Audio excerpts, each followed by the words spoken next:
Okay, so we're gonna start, and nice background. Okay, yeah, so learned this virtual Zoom thing, and hopefully it doesn't go into the recorded video. Okay, at the beginning, as usual, we're gonna do a warm up. So it's a true or false question. Okay, so the first one is the sum of two eigenvectors of A is still an eigenvector of the same matrix A. O bunch.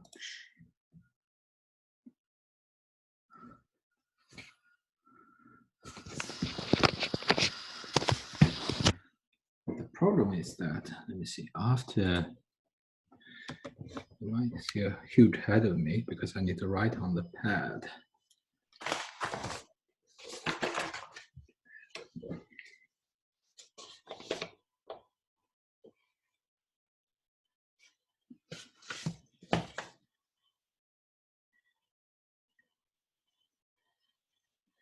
If you're not sure, think about 2 by 2 matrices.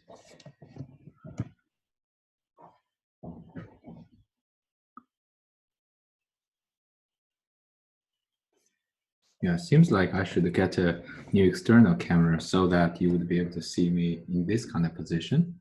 But I just checked on Amazon, and obviously all the webcams are sold out. So we'll see. I just made an order, and maybe after the spring break, we'll have a better equipment. 50%. I'm still waiting for the rest of the 20% to express their opinion.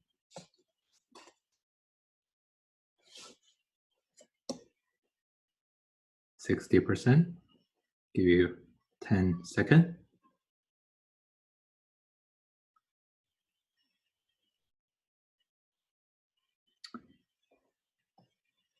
Okay, so end the poll. Share. So most of it, a little bit more than half of you think that this is false, but also 40% of you think this is true or likely true. So let's take a look. So this is false. The reason is that indeed, if they correspond to the same eigenvalue, let's say if a v1 equals to lambda v1, a v2 equals to lambda v2, then you do a linear combination, let's say v1 plus v2, this is obviously still v1 plus v2. So this, I guess, would be the scenario that some of you, when you select true, you were thinking in this case. But if they correspond to different eigenvalues,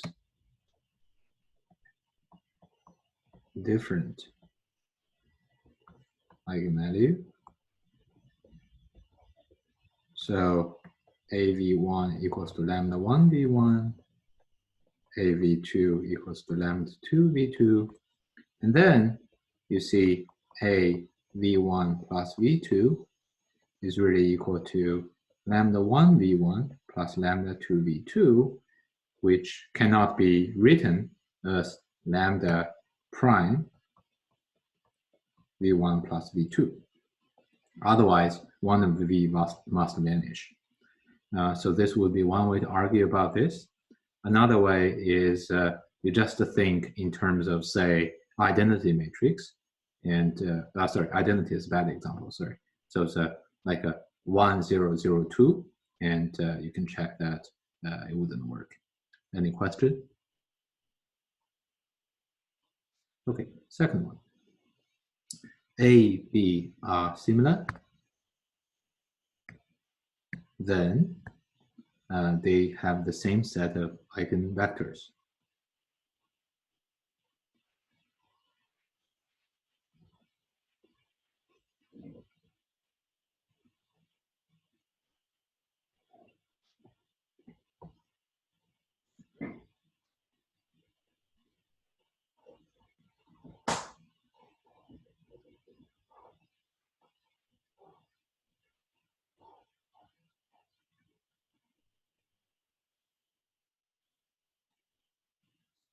50%.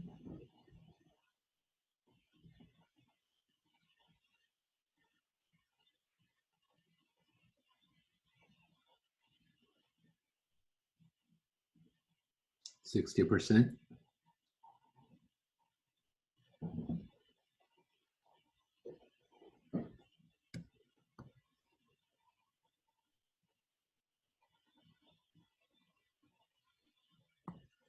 Again, if you have questions for me, I would prefer you just unmute yourself and ask verbally. 10 seconds.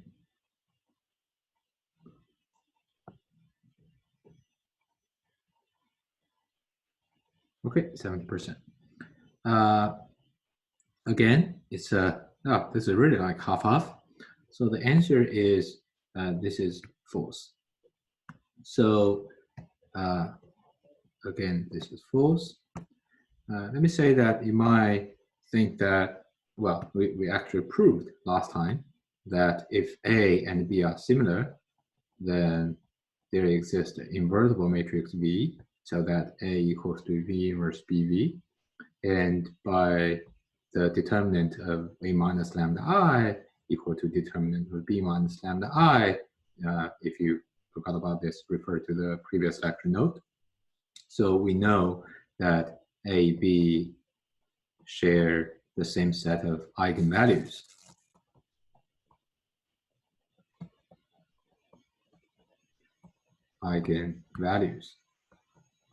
But for eigenvectors, they're different because their eigenvectors have been transformed by this invertible matrix V. So just think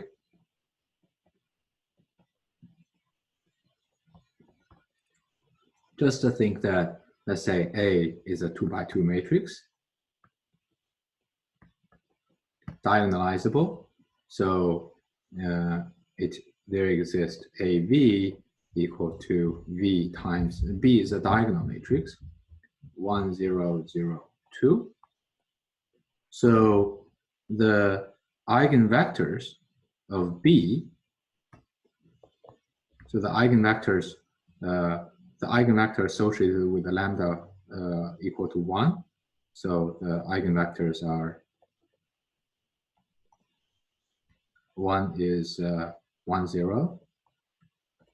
The other is a 0, 1. You can scale it, or you can consider the span of 1, 0 and the span of 0, 1. But the eigenvectors of A can be arbitrary. It can just be V, so which is obviously not necessarily in the span of 1, 0, 0, 1. Any question? Okay, so now we're going to move to chapter 6. So the chapter 6, we have geometry. We talk about the geometry. So far, we have only been talking about vector spaces. We talk about vectors, so on and so forth. But we never talked about what's the length of a vector or the angle between two vectors. I mean, obviously, these concepts exist, but we never touched them. This is because we really didn't have a proper language to talk about these concepts. And we're going to, again, start with Rn. And, okay, so you're going to hear a lot of background noises. I'm sorry. Can I have your phone? Okay. There we go. Okay, this goes to YouTube as well. So this is R2. So we're going to start with Rn. So this is, let's see, we have two vectors. Okay. We have a vector U, which is 1, 0. And we have another vector, let's say, called V. So say the vector V also is of length 1, but with the angle theta. So V, now we know we can express it in terms of cosine theta and sine theta. So how do I really compute the length of U and V? respectively.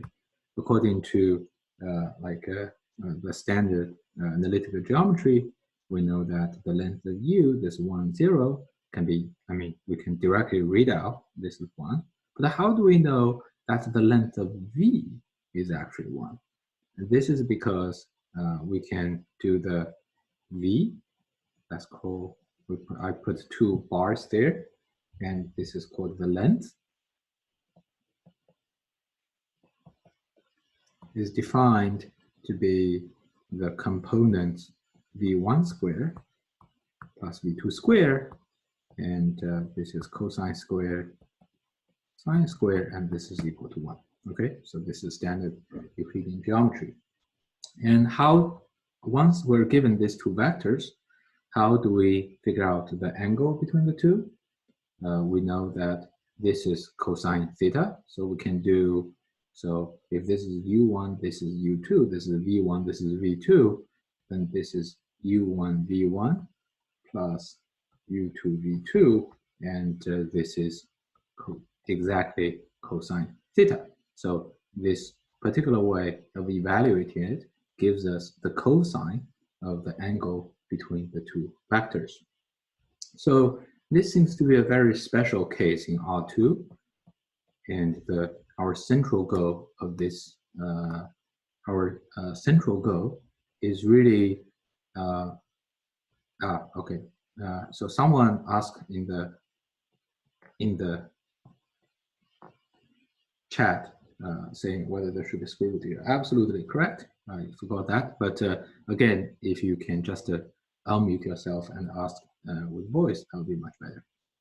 Thank you. So we want to generalize these ideas in R2 or R3 to general Rn. But let's say we start with R2, just like we start with, we started to define the determinant for 2x2 matrices. So the inner product of vector uv is denoted by u dot v. We never defined this before. This is the multiplication of 2 vectors defined to be u1 v1 plus u2 v2. The length of u is u, I put 2 bars there, defined by square root of u1 squared plus u2 squared. This is the same as the square root of the inner product between u and u, u1 squared plus u2 squared. So, more generally, we found that, let's see, that we considered 2 vectors before they were of normal 1. But now I say there's a u here, which is the length, okay, the length, and 0. I have another vector v here, and this is, I again have a theta, so that should be v cosine theta, v sine theta. By definition, we have u dot v dot equal to u v cosine theta. Any question?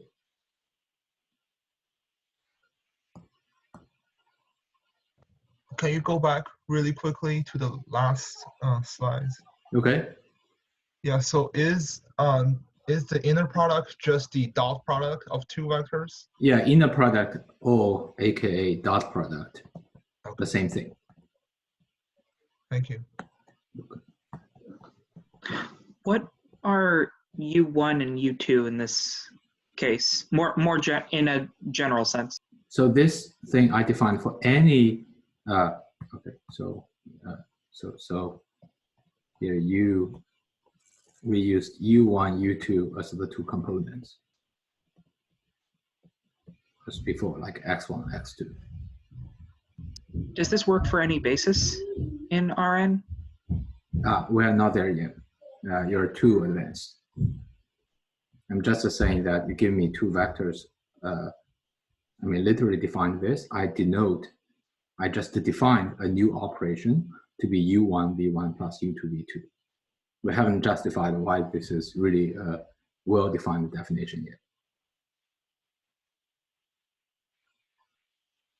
Any other question? What's the vector given, like the length times cosine and length times sine? What does that give to us? So these are just literally by analytic geometry, you compute the x and y coordinate. So you see, so there's a length, this is the radial distance, times cosine theta gives you the x coordinate, times the sine gives you the y coordinate. Oh, okay, thank you. Okay. Any other question? Okay, so you give, I'm given these two vectors, so this can be of length 2, v is of length 3. Then by definition of the inner product or dot product, u dot v equal to u, the length of u, times the length of v times cosine theta. Okay, so you see, if this thing is well defined, it better be independent of the basis. Just had a question about that. So, I mean, R2, I can change the basis, but you see these two vectors, they really exist there objectively. It shouldn't really depend on the basis. Another way of saying is, I mean, this seems to be defining an angle. It only depends on the relative position of these two u and v. Let's say that if I change this u and v, I rotate both vectors by angle phi. So this is u, this is v. They still have an angle theta here, but they're both now rotated by an angle phi. We wonder whether, that's called u prime and v prime, we wonder whether u prime dot v prime is still u v cosine theta. So this is the question. Let's check. So recall that the rotational operation, it is a matrix transformation.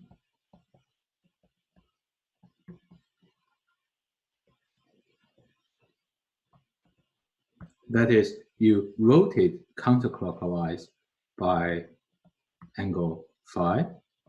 This means that I can use this matrix, cosine phi, and this is times u. Is there any question? So if I have this, then I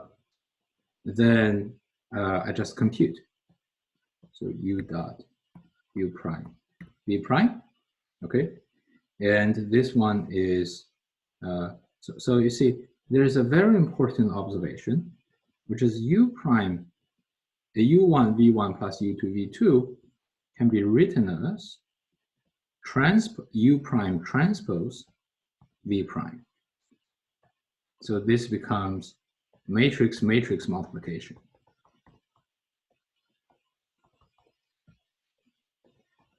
Because, let me write on the side.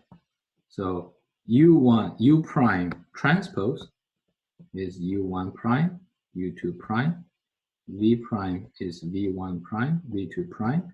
I do a matrix vector multiplication 1 by 2 by 2 by 1. So u1 prime times v1 prime plus u2 prime times v2 prime. Is that clear? Why this holds?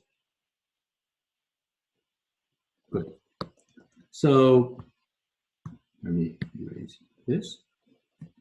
So this is matrix matrix multiplication. Why I want to write it like this?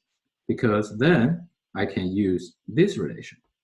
So this one then is U transpose times this guy transpose cosine phi sine phi minus sine phi cosine phi. V prime is this matrix times V.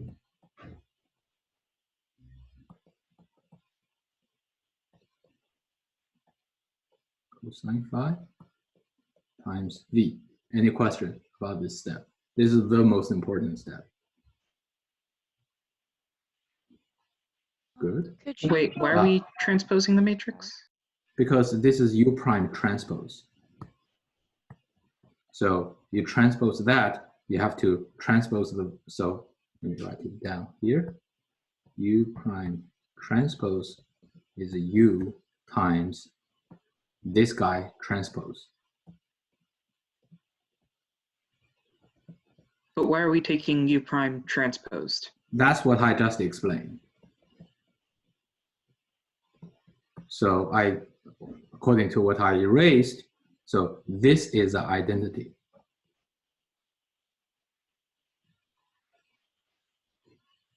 So that this literally means U1 prime, V1 prime plus U2 prime, V2 prime. Is that clear? Yes? No? Cool.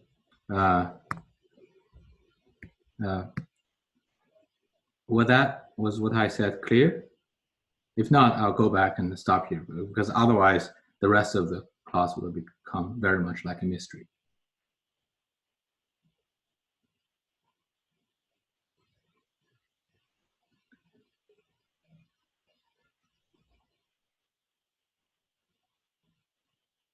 %60%.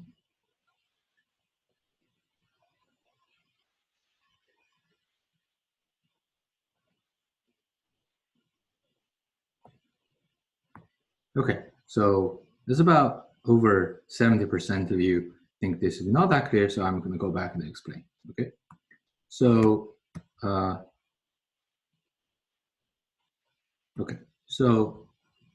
here, I mean, let's recall the definition, which is U dot V equal to U1 prime U1 V1 plus U2 V2. This is just the definition.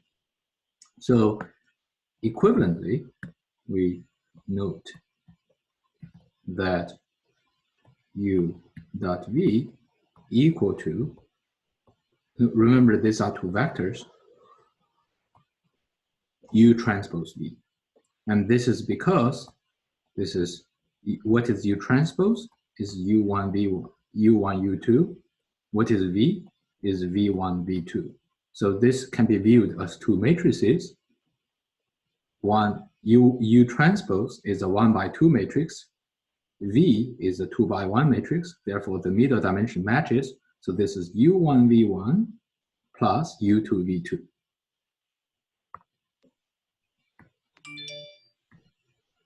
Is this clear?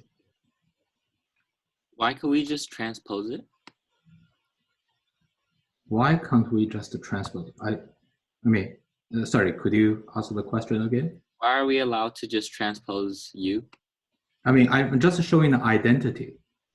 U dot V, I defined it to be like this, is indeed equal to this. I'm showing this identity is true. It's not like whether you're allowed or not. I mean, a vector, you can view that as a n×1 matrix, right? It's a column of a matrix, n×1 matrix. You transpose becomes a row. Okay, seems to be good. Any other question?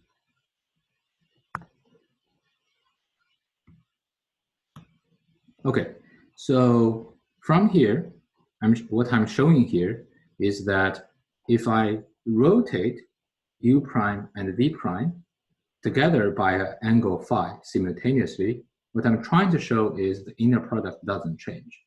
And therefore, this cosine theta has a value that is independent of how I choose which co-axis is called x and what is called y, because I rotated them and it's the same thing. So this computation, the crucial step, is to write u1 prime v1 prime as this u prime transpose v prime, and this one I do a transpose, I get here. Now I do a computation. I use association rule. I compute the matrix in the middle first. Cosine square plus sine square, so this is 1. Minus cosine sine plus sine cosine is 0. Minus sine cosine, cosine sine is 0. Minus minus cancel, so this is 1 times v. And therefore, this is u transpose v. This is equal to u dot v. So what we therefore have shown is that u prime dot v prime equal to u dot v. Is there any question? So this is after rotation. Could you explain how you get the vector cosine, sine, negative sine and cosine for the rotation part? Oh, sorry. So you mean this matrix? Yeah. This matrix, yeah. So you can refer to the previous lecture notes when we talk about chapter X about like a 1.8 or 1.9. We discussed in detail how to get this matrix. Any other questions? Just Yeah. a really quick question. So when you have u prime dot v prime, is that equal to the dot product of u prime t v prime, because you have a dot in between the matrices? Oh, I had a dot. Yeah. So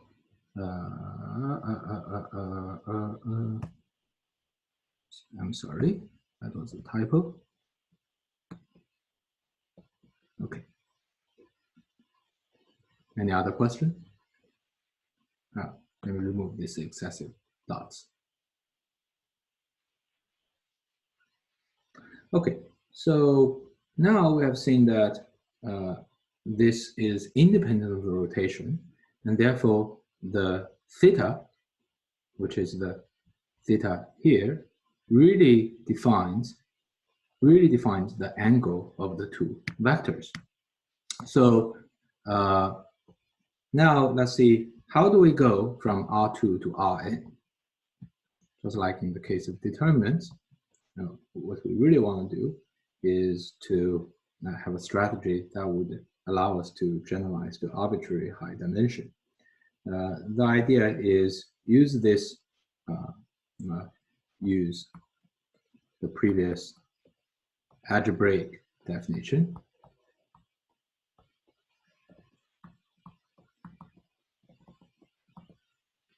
Just like determinants, in 2 dimension, 3 dimension, I can associate its meaning to the areas and volumes, but for the n dimension, we rely on some algebraic definition. The idea is very simple. So now I have UV, there are vectors in Rn. So let me be clear. So I define the dot product, O inner product. Someone may call it a scalar product, or someone call it a Euclidean inner product. They're exactly the same thing. Is U dot V. This is U1 V1, UN Vn. So this defines the inner product. The length of U is U, the square root of the inner product between U and the self. So you can see that, again, when I write U dot V, I can this is write it as U transpose V, which is U1, UN, V1, Vn. Any question? So let's talk about some properties of the inner product. One is U dot V is equal to V dot U. This is because the scalar multiplications, they commute, the additions, they commute. 2 is U plus V dot W. This is not scalar dot n. This is not the scalar multiplication anymore, and this is the vector inner product, and this is U W plus V dot W. And 3 is if I mix the scalar multiplication with the vector inner product, Cu dot V, right? So this is Cu1 CV2, this is equal to Cu dot V. And 4 is the most important one, which is U dot U is always bigger than or equal to 0. This is again because U dot U is U1 squared UN squared. Each of them is a non-negative number. And if you tell me that U dot U is 0, then they're all non-negative. The only way for them to be 0 is all of them are 0. But if all of them are 0 means all the components are 0, then U must be a 0 vector. So if the length of a vector is 0, then this vector must be a 0 vector. Let me write it here. Length is 0 is equivalent to a 0 vector. Any question? Okay, so let me introduce some other definition that we commonly use. So we define the so-called unit vector, U. So if its length is 1, so the vectors we introduced at the beginning, V equals to cosine theta, sine theta, that's a unit vector. So if for any non-zero vector, right here, non-zero vector U, we can normalize U to become a unit vector. So this so-called normalization means I define a vector V to be a scalar multiple of U defined to be 1 over its length times U. Okay, so this is called the normalization of U. Why it is called the normalization? Is because this is a unit vector. Let's check. V dot V, which is the square of its length. This is 1 over U squared. U dot U, this is nothing but the square, and that is 1. Any question? Another definition. So the distance between U, V, N, so is called D UV, is defined to be the length of the difference of the vectors. So this is indeed very so this is very intuitive. So you just again think in terms of R2, and so this is let's see, this is like U, and this is like a vector V, and the distance of that is u minus v. You give this vector, and I measure its distance. I measure its length, which is called the distance between the two vectors. How do we compute this distance?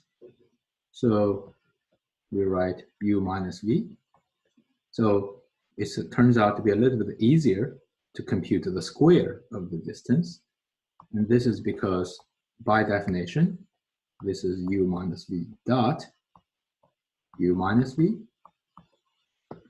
And because there is a, I can distribute, so this is u dot u, and then minus u dot v, minus v dot u, plus v dot v.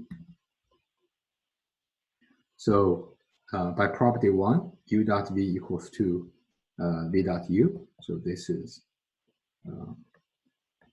u squared plus v squared minus 2 u dot v. So this will be the, once you give me u and v, and I can compute their distances through this general formulation. Any question? Yeah, quick question. Would it be the same if you do v minus u? Okay. The question is, what would you do if you do v minus u? I'll leave that to you as an exercise, and you will find that it will be exactly the same.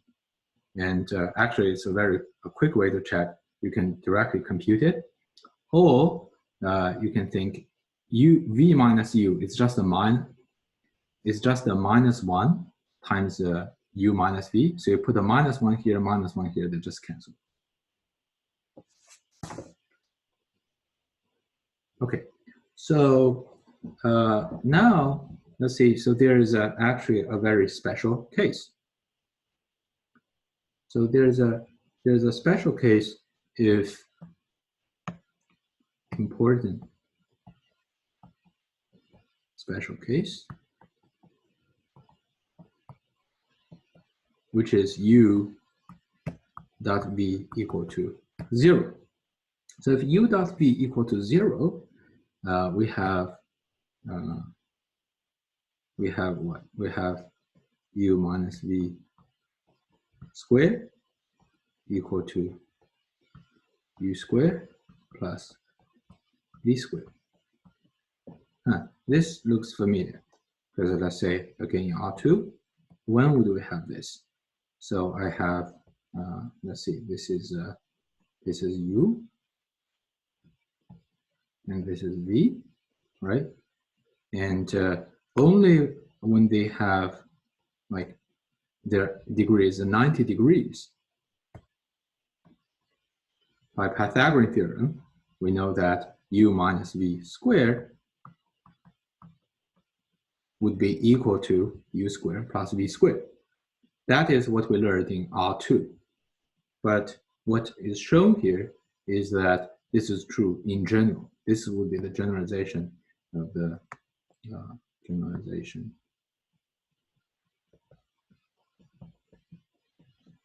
of Pythagorean theorem to Rn. So what remains to be explained is that, I mean, why 90 degrees? I mean, how do I see that there's 90 degrees? Recall we had u dot v, so equal to u v cosine theta. So in fact, this was, I mean, we did this for R2 by direct calculation.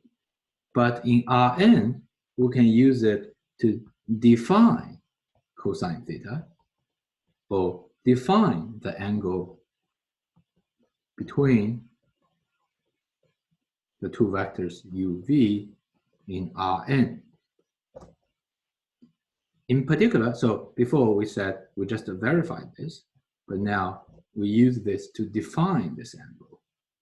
Now if u dot v equal to 0 for two non-zero vectors, it means cosine theta equal to 0.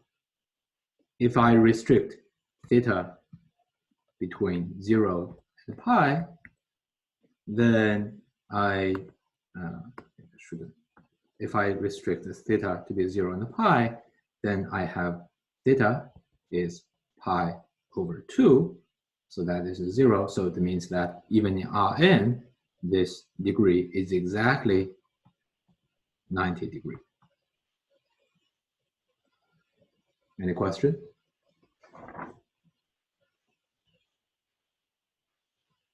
Okay, so so there is the importance of this thing, and you have when u and v equal to 0, we say that u, v, in this case, are said to be orthogonal vectors.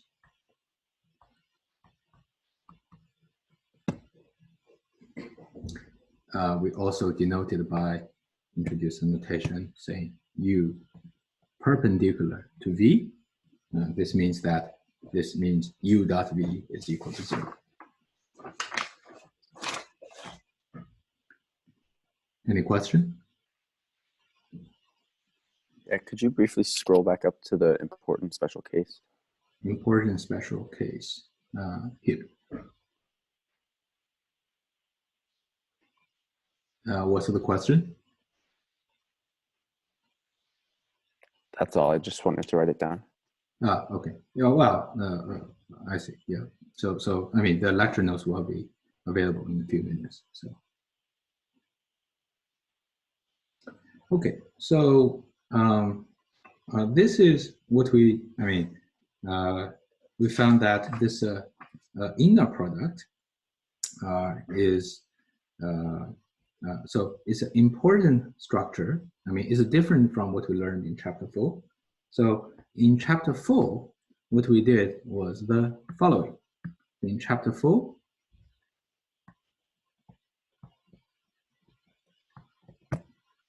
what we did was that we have R, maybe it was R2 or 3. Okay, and then we go to Rn. That's like in chapter 1, what we did was go from R to R3 to Rn, and later to an arbitrary vector space. And one example would be this dark thing. And now in chapter 6, so what we're doing is we also want to define the inner product for a general vector space V. So what we do is to equip the vector space V by an additional structure,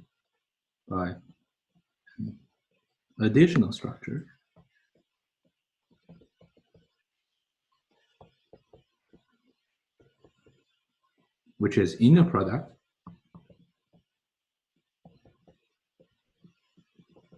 to describe geometry.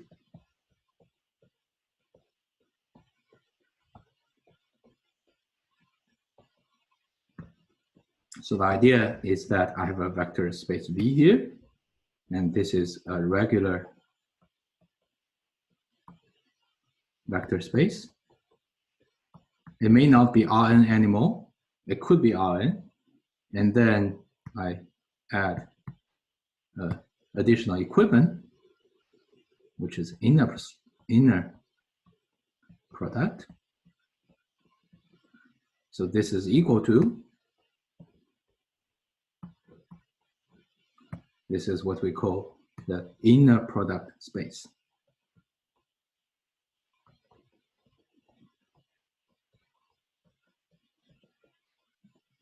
So, so the idea is that we want to give a proper definition of the geometry to some general things like a infinite number, a series of numbers, or polynomials, or this kind of things. And they become very, very useful in the case of like a Fourier expansion and so on and so forth. So since we have a few minutes, let me introduce use a few definitions. I realize I ran out of pages. Maybe insert 2 pages. So so let's define. So V1 Vk, and this is I mean, now it can be in a general vector space. It's called an orthogonal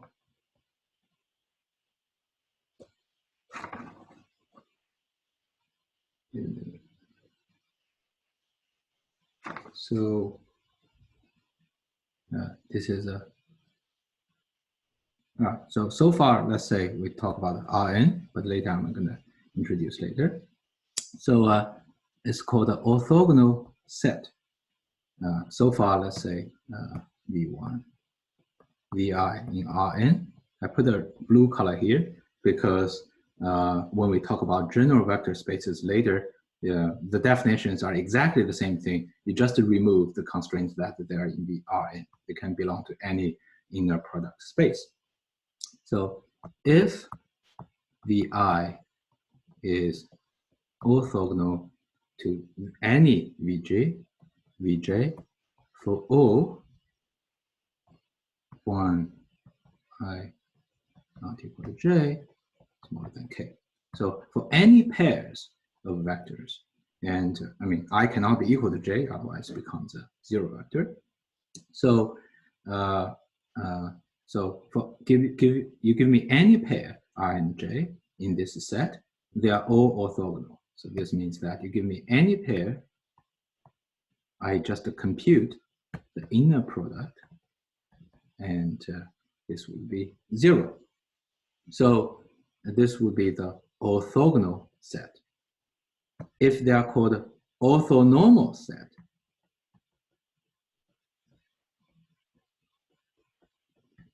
if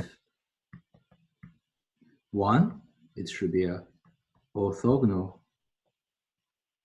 set, and 2 is all vectors are normalized.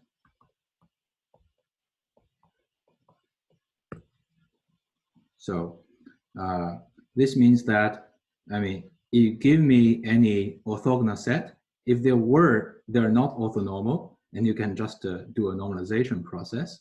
That is, you divide by its length, and they become an orthonormal set. Yeah, maybe it's time for me to stop here, and I'll see you on Friday. Thank you. One question, Professor. Yeah. Unrelated to inner products. In Okay. for similarity and diagonalization.